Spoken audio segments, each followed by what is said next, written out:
Over the last decade, the UFC has made its policies very strict when it comes to PEDs. They have an independent agency called USADA doing random drug tests on every athlete, and it's mandatory for a fighter to be in the USADA pool if they want to compete. But recently, there have been rumors that the notorious one hasn't been tested once in 2022. In this video, we'll look at Justin Gaethje's steroid allegation against McGregor. First off, let's look at what Justin Gaethje had to say about Conor's situation. The human highlight reel is without a doubt one of the most entertaining combat sports athletes. Ever since his title fight against Du Bronx, Gaethje has taken some time off and had nose surgery, but he'll be back inside the octagon when it's fully healed, and the lightweight division has never looked better. We'll look at the possible matchups for him later, but in an interview, when he was asked about a potential fight with Conor, his response was a bit iffy. They're both at a point in their careers where they have to prove to themselves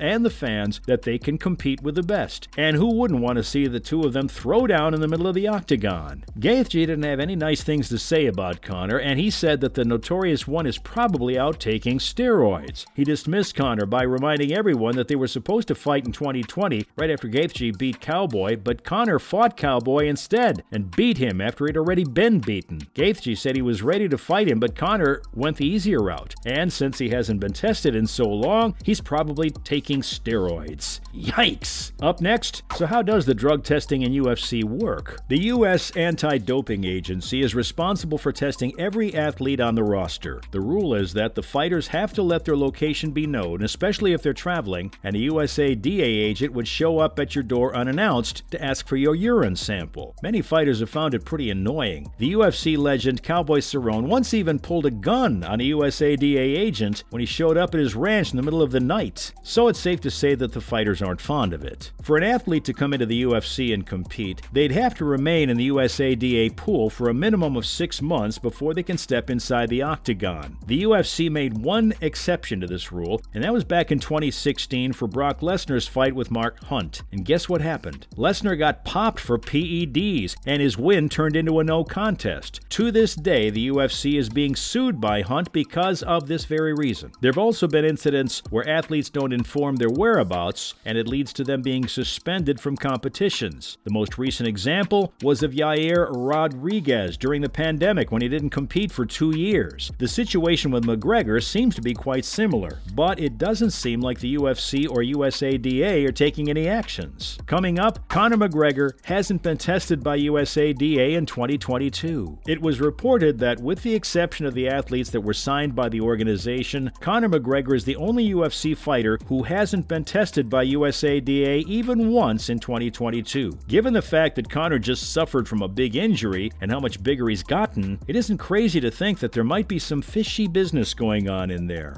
The Irishman is the biggest star the UFC has ever had, and the organization has given exemptions to their big stars before, namely Brock Lesnar, as we mentioned earlier. Just to give you an idea of how many times a fighter usually gets tested during a calendar year, the light heavyweight champion of the world, Jiří Procházka, was tested more than 30 times this year. Certain athletes like TJ Dillashaw, who has a history of substance abuse, are tested more than others, but no one goes away without being tested for an entire year. It's hard to imagine that Conor was left off the list, and it's not very likely that this is a coincidence. There's no evidence to support that, and there won't be unless he's tested or USADA takes action for not testing him, but we don't know if it's Conor that hasn't been giving out samples or if the agency just isn't testing him. Let's learn about the fair competition deal. Justin is an interesting individual. He enjoys fighting more than anyone and genuinely loves the combat aspect of this sport. As a guy who would love to die inside the octagon, he has a different outlook on life, which can be pretty entertaining to listen to. Gaethje also revealed that he was looking for fair competition. If Conor is taking steroids, the UFC should give him steroids too, and then they could fight. Justin clarified by saying that he's never actually done any kind of PEDs, and he doesn't even know how they work. For him, his health is a very important thing, and he doesn't want to fight anyone that uses a substance to enhance their performance, since that's cheating, and it could have health consequences. What's more, who's next for the highlights? It would be unfair if we talked about Justin and didn't mention what every MMA fan wants to know. When he was asked about potential matchups, he said he wants to let the division fight each other so that there's more clarity on who's next for him. Gaethje doesn't plan on returning in 2022, but the first quarter of 2023 3 seems likely. Justin was very interested in facing the winner of Chandler versus Poirier. He's also wanted to fight Poirier ever since he got TKO'd by him in 2018, which was the fight of the year. He also mentioned that he would be interested in facing the loser of the title fight between Islam and Charles, but one fight that we all want to see is him and Rafael Fiziev. Khabib Nurmagomedov picked new blood to win against his former opponent, and Fiziev has been calling Justin out for months. Up next, we'll look at other fighters talking about the steroid allegations. Justin wasn't the only one who was vocal about McGregor's business with USADA. Brendan Schaub came out and pointed out that the UFC is in control of who's getting tested and who isn't. And even though it's an independent agency, ultimately they're employed by the UFC, who can tell them what to do. The former double champ Henry Cejudo said that since he knows he isn't getting tested, he would be injecting himself with banned substances. If the organization is giving anyone a green flag, that almost means they're free to do whatever they want.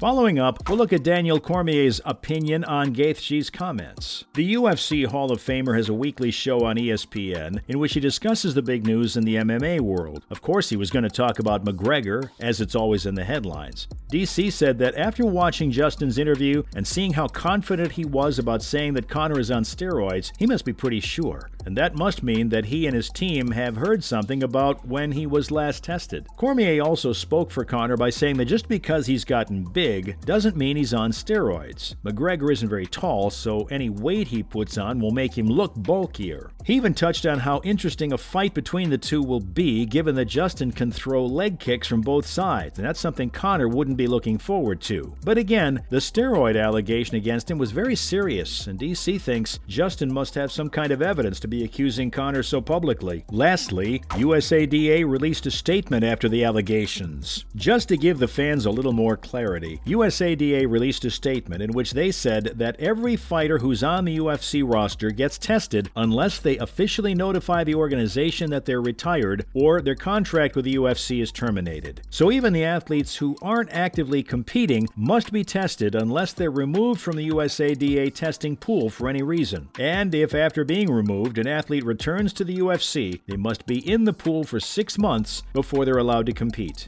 But the UFC has the power to hand out certain exemptions when they believe that waiting to be tested for 6 months wouldn't be fair for the fighter. But even in that case, at least 2 negative samples have to be provided if the fighter wants to step inside the octagon. As for the situation with Conor, USADA refused to comment on the situation of any particular athlete. So there it is, folks. Make of that what you will. Does it mean Conor's been removed from the pool? Only time will tell. That's a wrap for this video. Do you think it's fair to say that McGregor is on PEDs just because he hasn't been tested? Let us know in the comments below. Make sure to give this video a thumbs up and subscribe to our channel for more videos like this. See you in the next one.